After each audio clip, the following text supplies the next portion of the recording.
Recently, I was playing a game. My opponent played an Urza Saga for their land. A Saga enchantment land? So cool. But I was super confused on it. Could you go over this very unique card? Urza Saga is one of the coolest cards WotC has released in the past few years.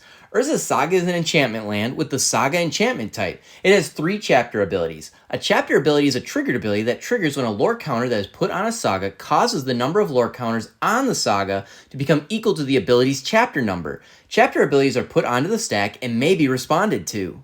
Does that mean when it's played, the chapter ability goes on the stack and I can respond with a disenchant effect before the lore counter is added and the ability happens?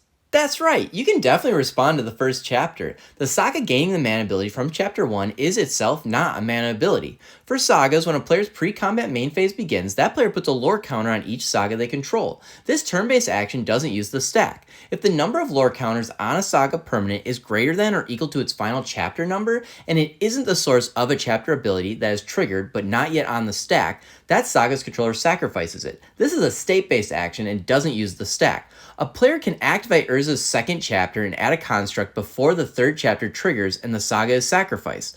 Also, you can float one color's mana in the pre-combat main phase and be able to use that mana in the pre-combat phase after the third chapter occurs.